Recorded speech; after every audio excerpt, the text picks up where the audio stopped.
Welcome to Hilary Emmanuel Ministries, where faith meets power, purity and prosperity, and breakthroughs are born. At Diadem, we equip you with bold prayers, life-transforming teachings, and spiritual strategies to overcome every challenge life throws your way. Join us as we dive into God's Word, experience His presence like never before, and walk in His purpose for our lives. If you're in London, we invite you to fellowship with us in person at Diadem, 4 Pegamoid Road, N18 2NG. Don't forget to subscribe now and let's grow in faith together. The Lord has been so good unto us. Brethren, yesterday in our night vigil, we were praying that the business angels of God should help our businesses. And we thank God for the answered prayers. But there are still some very serious things we need to address. There are still some things that could affect businesses, that could affect prosperity, that could affect blessings, that we need to address, so that as God is doing His own path, we will not be the one that we are disorganizing what God is doing. So we want to make sure that we are also doing our own part. And that's why today I'm going to talk about the power of unity. The power of unity. And I'm talking to you on what I call united we prosper, divided we perish. United we prosper, divided we perish.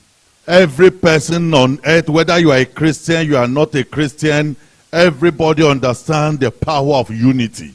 Everybody understands the seriousness of unity. Where there is unity, there is a lot the people can achieve. There is a lot they can do. There is a lot they can bring to pass. Look at the Bible in Psalm 133. Psalm 133 verse 1. It says, behold, how good and how pleasant. The Bible says it is good. And when the Bible says it's good and pleasant, then believe it. It says, how good and how pleasant is it for brethren to dwell together in unity. It's talking about brethren. It's talking about the people of God. It's talking about believers.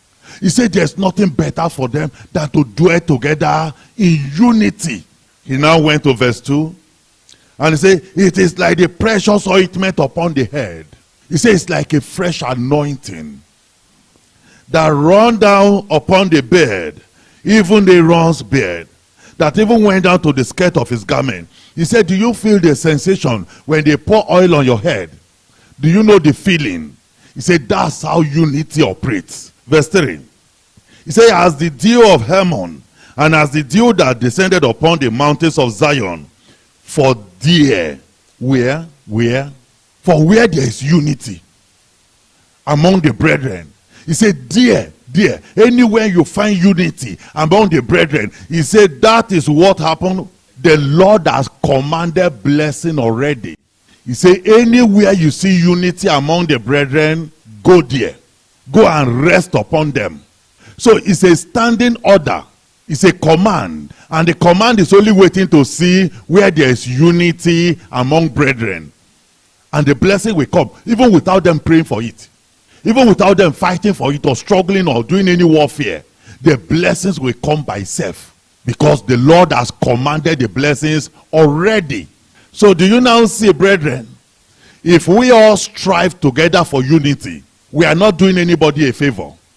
We are only helping ourselves. Because we will be attracting the blessing that God has commanded to come. The blessing will begin to locate us. Even blessing we do not pray for. Even blessing we are not even expecting. They will come to us on their own accord. He said, how good, how pleasant is it for brethren to dwell together in unity. How they will enjoy the blessings of God. We're talking about the business atmosphere on earth. We're talking about the business environment on earth. Listen carefully, brethren. We are just a new entrance. We are newcomers into the field. There are people that have been dominating, ruling, controlling the system. And unfortunately, those people are not the people of God. They are sinners. They are unbelievers. They are heartless cruel people that don't have conscience. Sometimes when you are a believer, if you want to do some things, your heart will prick you, isn't it? These ones, they don't have heart anymore. No heart. So nothing to even check them. They are like electric cars. If you open the engine, there's nothing there. No engine. So there's no heart to prick them. They can do anything to anybody. That's the kind of people. And do you know they are the one holding what we are looking for? There's no any other place you can go to get it. I told you there's only one jungle. And so if we are going to approach into that territory to get blessings, to get prosperity, to get wealth, we must be united. At least among the brethren, among ourselves. There must be perfect unity, so that we'll be approaching them like one man. We'll be approaching them with one spirit, and the Spirit of God will be with us to help us. I showed us during our night vigil how God sent the angel of business to help Jacob. Do you know the situation of Jacob? Do you know what Jacob found himself in? Now, he found himself in the house of Laban. Laban was an unbeliever. He had so many idols he was worshiping. He was not a child of God. He had no fear of God. And then Laban was holding what Jacob was looking for. Are you following me? In the house of Laban, Jacob's marital breakthrough was there. Remember, his twin brother Esau had married back at home in Mount Seir and all those places. And the Bible says it was a heartbreak for his parents. And Jacob cannot go and marry the same way Esau married, so that he will not cause heartbreak for his parents. So for him to get the right marriage in life, Laban held the key. And Laban was not a friend. Do you know the kind of game Laban and Jacob were playing? Which is exactly the same game in the business world today.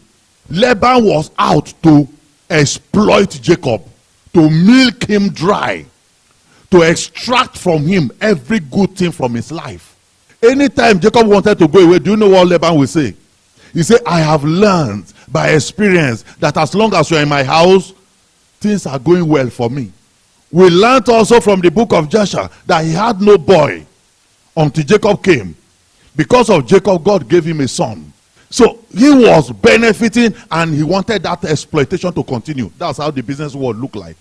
The person you want to go and do business with, you are targeting profit. You are targeting to get money. They are also targeting to collect everything you have. And Jacob also, on the other hand, was looking at the animals of Laban and looking at the daughters, wanting to collect all of them also from Laban. So this is exactly the picture in the business world. As you are targeting to collect, they are also targeting to collect from you. So you must understand this game, how it is played. And then everybody started to draw. There's one language they use a lot in business. They call it strategy. What is strategy? It's a method. It's a craftiness that you devise to collect the other person's money. And that other person too has their own strategy that they have devised also to snatch your own money. So it's snatch me, I snatch you. So this is what is happening in the business world. Nobody came into the business, all the people you do business with, nobody is there to give you money voluntarily or to deliberately make you rich. No, it's you that will devise your own strategy to collect it. They too will devise their own strategy to collect from you. And then Jacob now came up with his own strategy.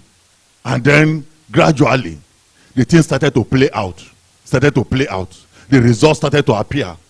On the other hand, Laban was using the system of the world, backed up by his idols, scamming. They first of all scammed Jacob big time. He woke up in the morning, you don't know whether to run away, whether to cry, you don't know what to do. Your whole day will be spoiled that day. Have you had such experience before? When they scam you big time, that month you will not feel like praying anymore. They first of all did it to Jacob. Jacob has been serving for 7 years. 7 years is not a joke, just to pay dowry. 7 years, and then they now say, in our tradition, we don't marry in the afternoon. We do the marriage in the night, and no light. That's how they package wrong item, wrong product for him. and delivered it. And the man didn't know, went in, and then in the morning he screamed. Meanwhile, Laban will be laughing the other side that we have caught him. That's how the business world looked like. And then quickly, when Jacob complained, you might think that they will say, oh, sorry, there's a refund. Don't worry, it's a mistake. Yeah, you take the right one. No, they say no. 7 years again. If they scam you, that money is gone for good. It's gone. Recently, because there's some legislation and all those things, and then they, instead of pursuing the scammers, it's the bank they pursue. It's the bank. And all these injury lawyers for you, they know how to go and tighten the neck of the bank, say you should have protected the customer. So now, for you to transfer money, even legitimately, bank will make sure they squeeze your head. So these are all scamming. And then Jacob said, what am I going to do? Should he run away? When he woke up and discovered that I'm living with a scammer, I'm dealing with a fraudster, somebody that doesn't fear God, somebody that's not behaving like the place I'm coming from. That the kind of example I saw in Noah's house, this man doesn't have that kind of example.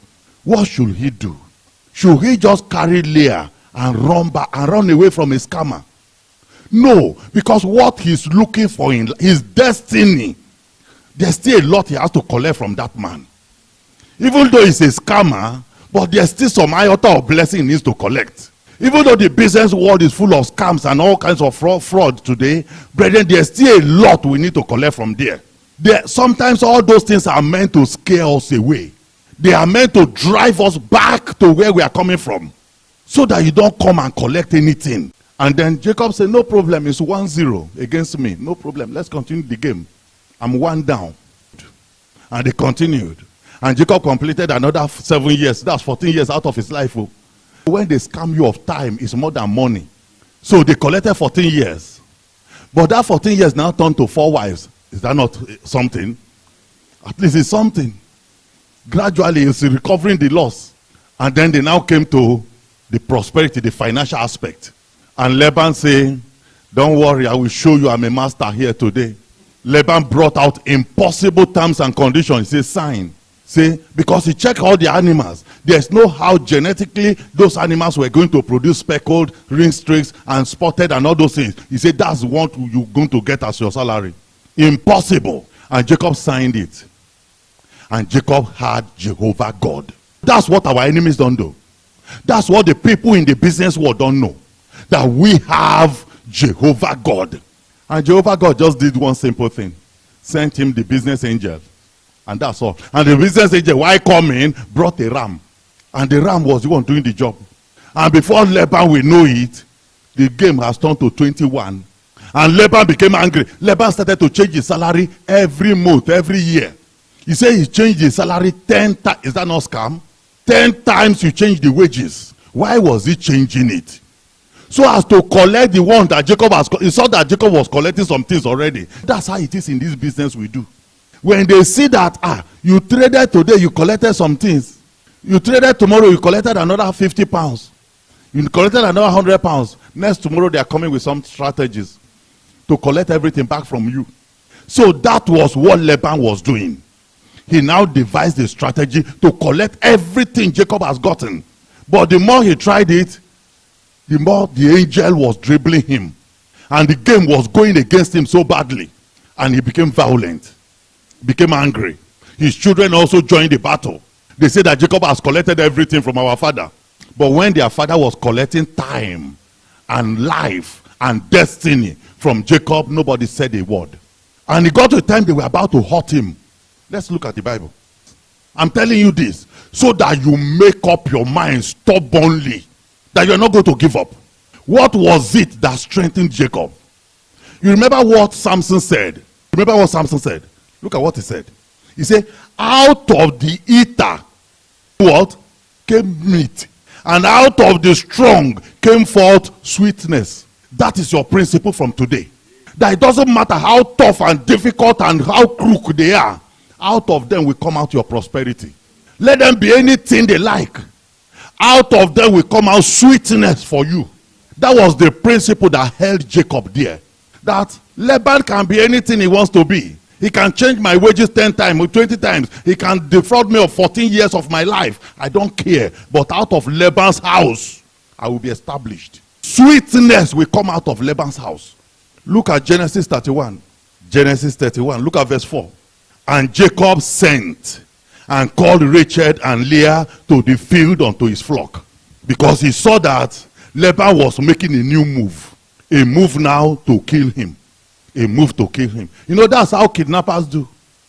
Sometimes they kidnap, they collect all the money, they still kill the person. So now he was making a dangerous move. And the angel told Jacob, this game is turning to something. Let's go. This game is turning to something else now. So verse 5. And said unto them, he called his 2 wives. Remember, these 2 wives we are talking about, brethren, they are the daughters of this same enemy. I'm showing you the power of unity. Because united we prosper, divided we perish. If Jacob was not united with his 2 wives, look at what happened in verse 5. And he said unto them, I see your father's countenance, that is not towards me as before, but the God of my father has been with me. Now, assuming, immediately he mentioned their father here. Assuming Leah say, if you call my father's name again, I will slap your teeth out. Do you see that trouble has started? Do you see that Jacob is in trouble?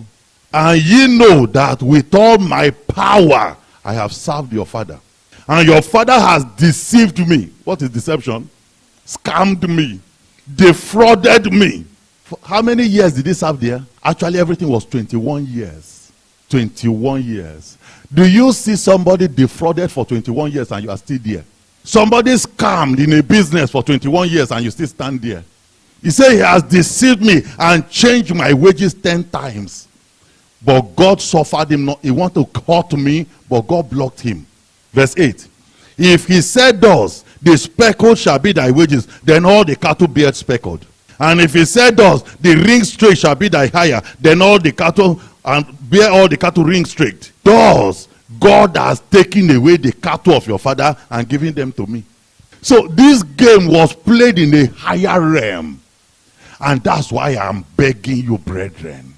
The unity we are going to create in this church, we have to be beyond the level we have ever known before. So that if we begin to pray for our businesses, Jehovah God will come down immediately and be with us the same way he was with. Do you know that if God was not with Jacob, Laban would have sucked him dry and thrown him away as a pieces? Look at what he said happened. He said, thus God has taken away the cattle of your father and given them to him. Verse 10. And it came to pass at the time that the cattle conceived, that I lifted up my eyes and saw in a dream, and behold, the rams which leaped upon the cattle were ring straight, speckled, and grizzled. And the angel of God spake unto me in a dream, saying, Jacob. And I said, here I am. And he said, lift up now thy eyes and see. All the rams which leap upon the cattle are ring streaked, speckled, and grizzled. For I have seen all that Laban doeth unto thee. He said, I see all his game. Verse 13, I am the God of Bethel, where thou anointest the pillar, and where thou vowest a vow unto me.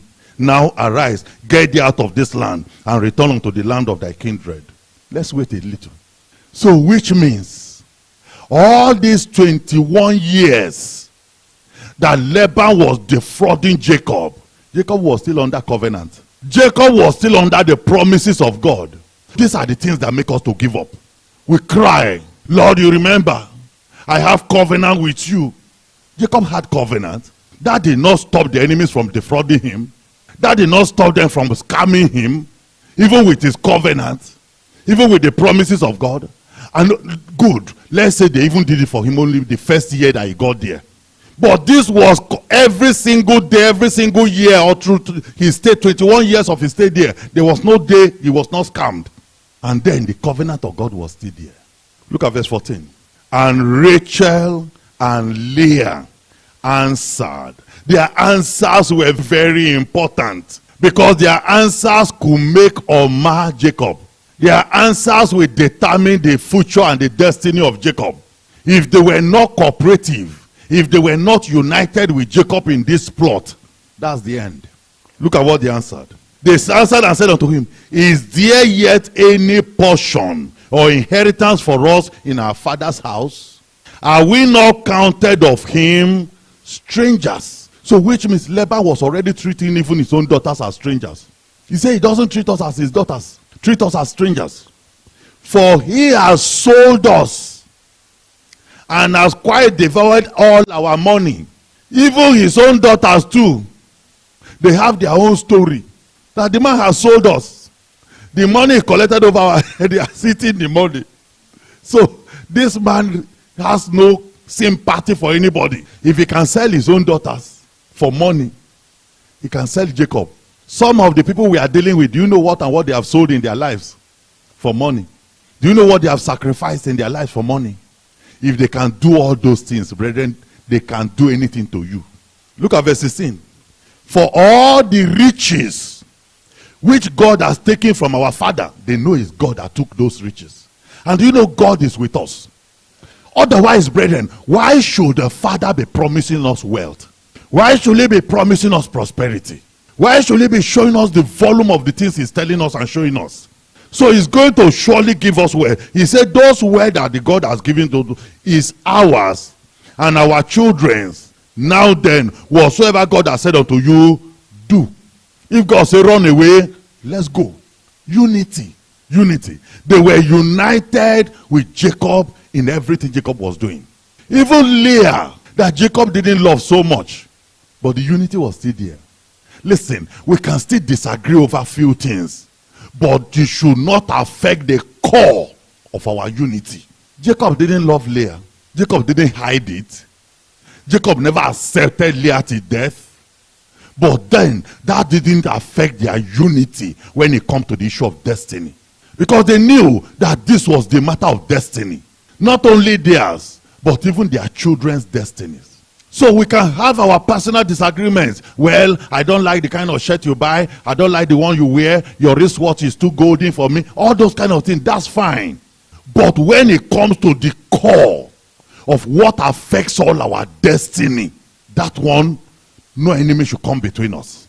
We should be perfectly united. We should walk and operate like one man. Do you know, Rachel even went an extra length. She knew that her father had an idol of divination that the father was going to use to trace them. She carried that idol so as to disable her father's capabilities. That's the level of the unity I'm talking about. And it was because of their support. Because of their support. That was why Jacob was successful.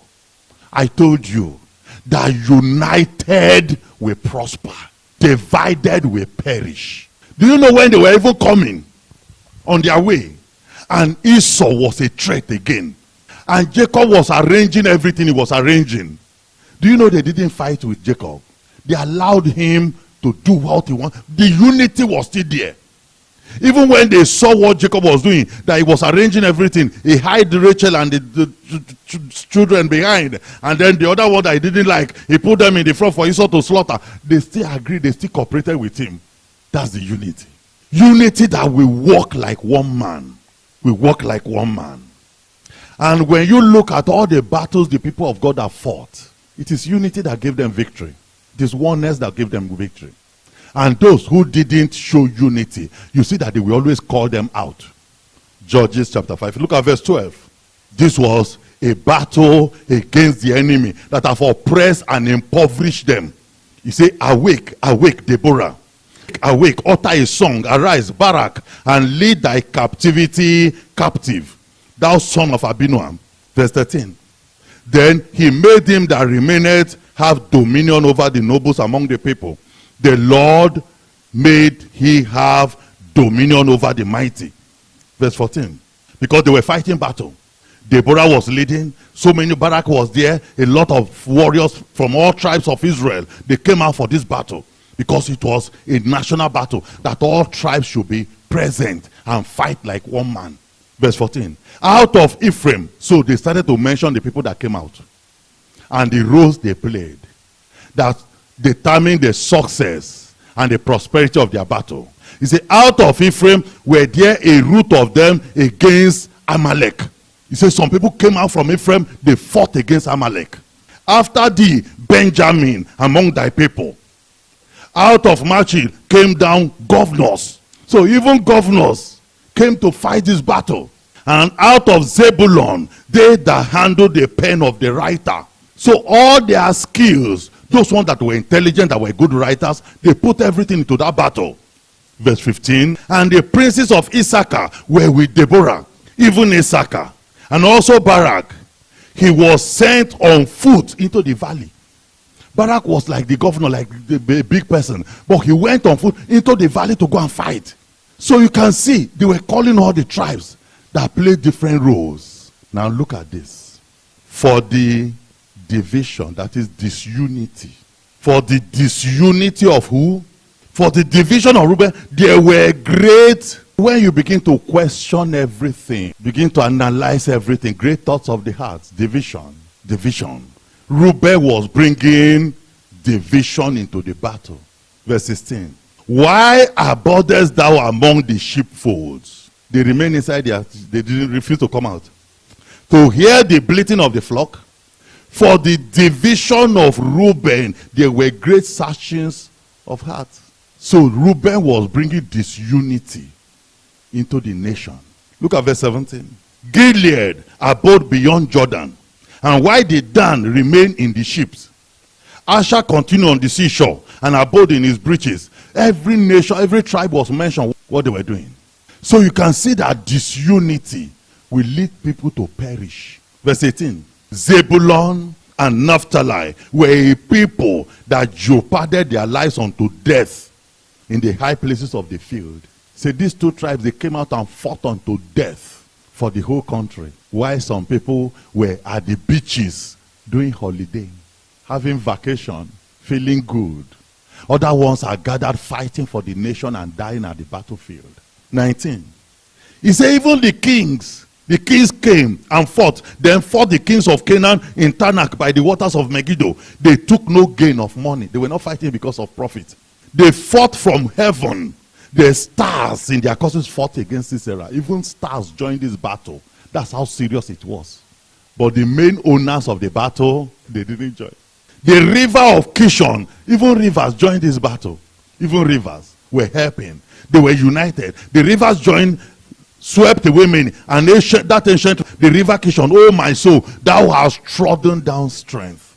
Then were the horse hoofs broken by the means of the prancings and prancing of the mighty ones. He said that horses that were used, cavalry, in the battle were so fierce that the hoofs of the horses pulled off.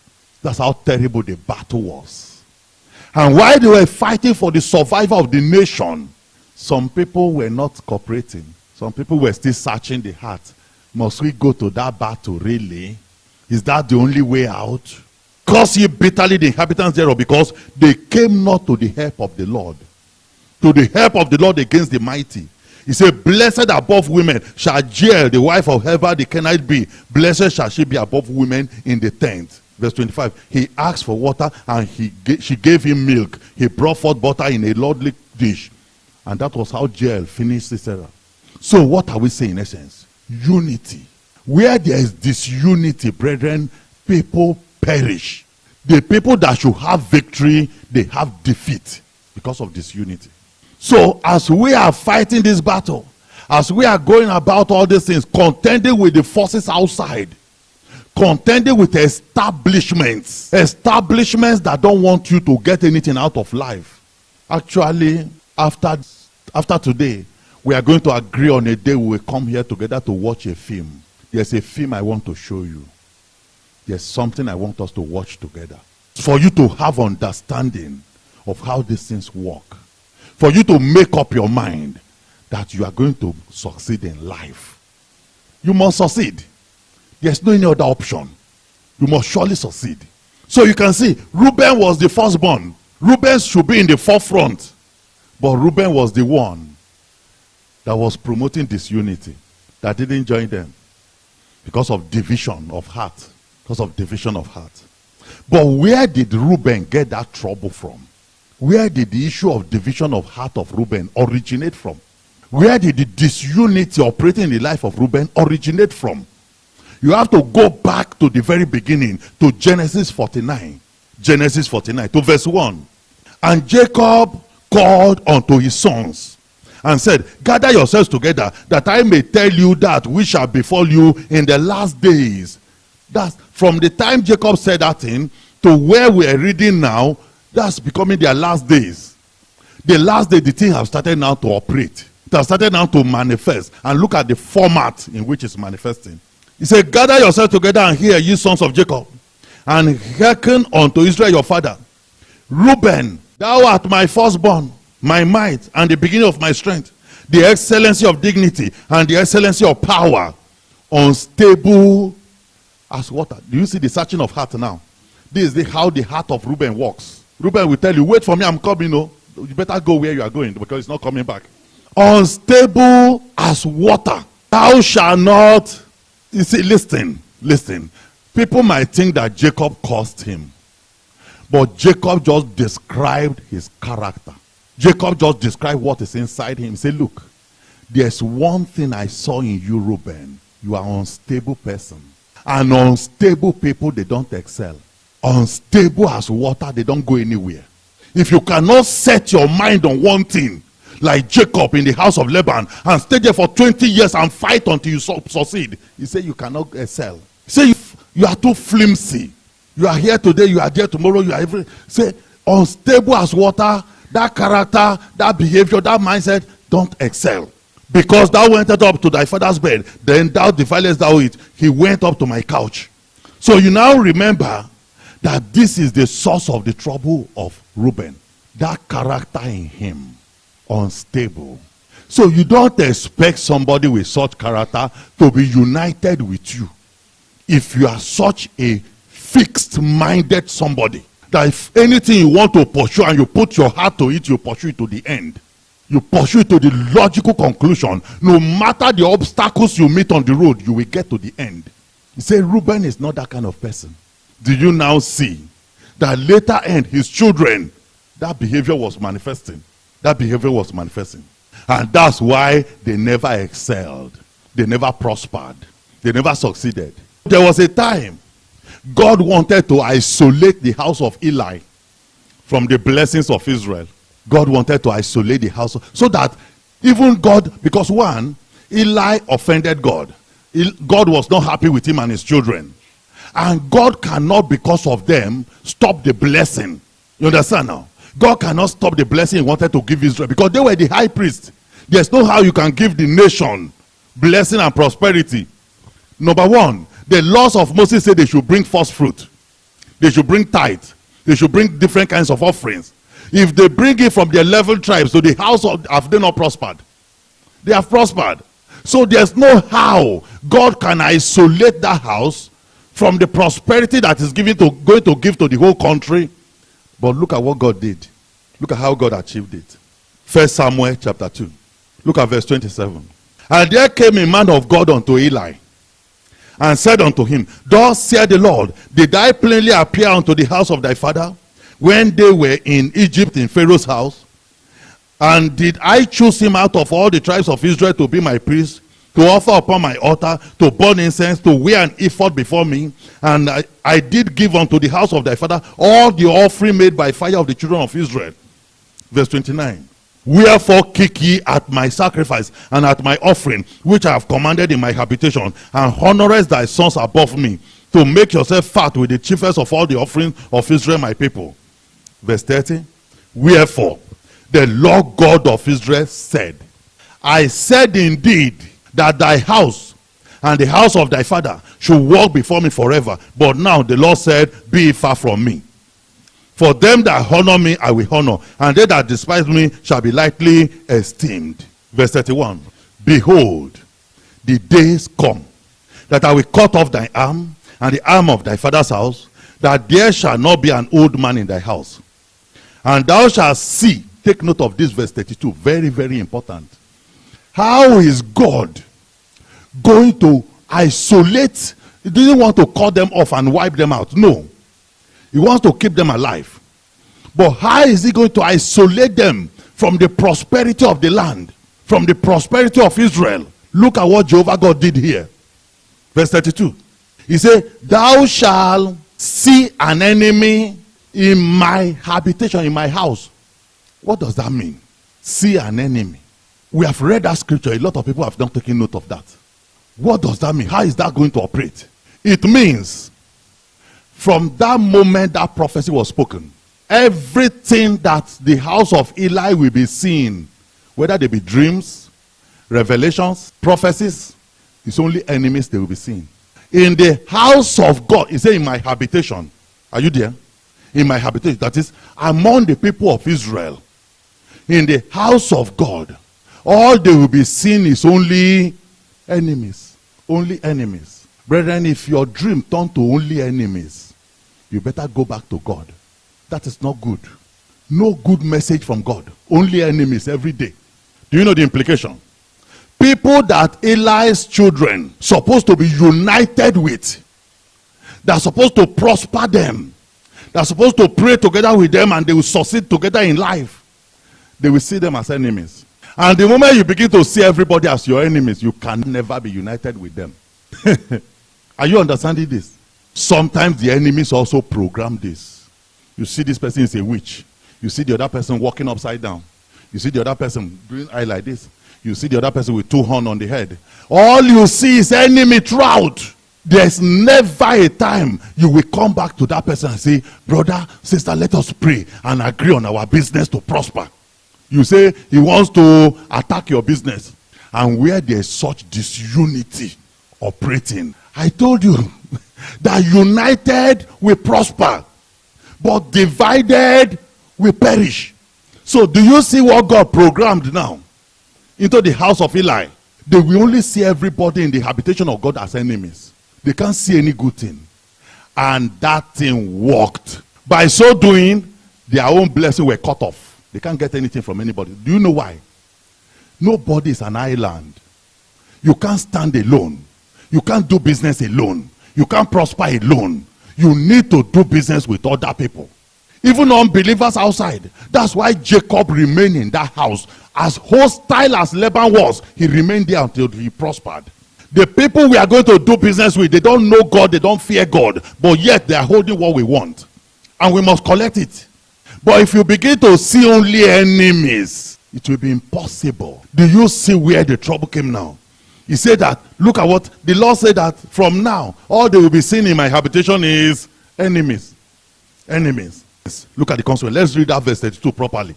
And thou shalt see an enemy in my habitation, then comma. Are you following me? Let's read it together, the rest part. In all the wealth that God will give to Israel, the house of Eli will only be seen, so they can never partake of it. They can never get a portion or a share out of that wealth. All they will be seeing is only enemies.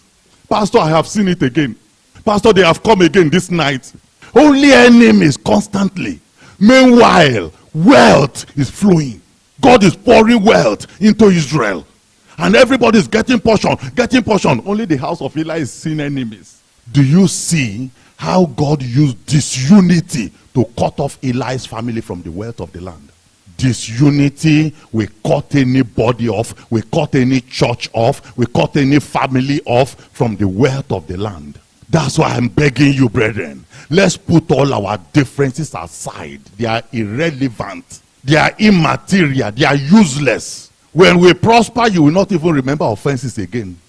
Sometimes it's hunger that is causing some of these things. Do you know that when human beings started to rebel against Jehovah God, that Nimrod led them, and they were building that tower? How did God stop the project? Disunity. He just came and confused their language so that they don't understand one another. They begin to see themselves as enemies. And that was the end of that project. Everybody scattered. Some people put head, went to Africa. Some people went to Asia. Some people went to America, went to different places. That's the end. They perished. That project perished. But they were prospering before. God himself bear witness. He said they will succeed, except I use the weapon of disunity on them.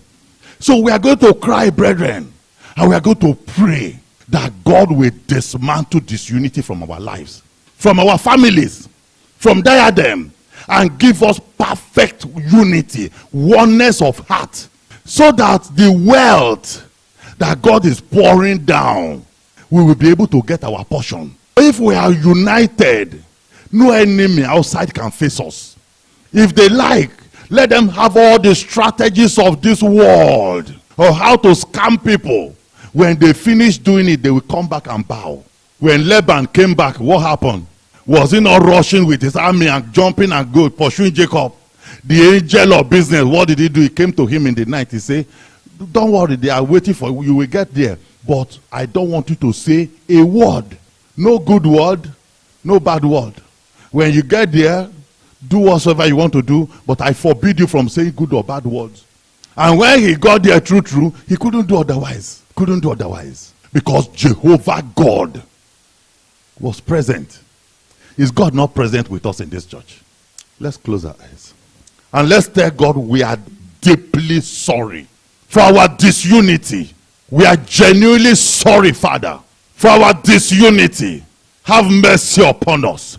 Have compassion on us, Lord, and forgive us, my Father, in the name of Jesus. Thank you for watching. If this message blessed you, don't forget to like, share, and subscribe to join our growing community of faith. You've just listened to the sermon, but there are powerful prayers that follow. Due to social media rules and guidelines, the prayers have been removed from this video. However, you can access the full prayers and more life-changing resources by visiting www.pastorhillary.org or downloading our app, Diadem Media. If you're in the London area, we'd love to have you fellowship with us in person at 4 Pegamoid Road, N18 2NG. If you have any questions about this message, want counseling from Pastor Hillary, or wish to share your testimonies following the prayers, please leave a comment below and someone from our team will get in touch. Until next time, may God bless you abundantly and guide you in all your ways. Stay victorious.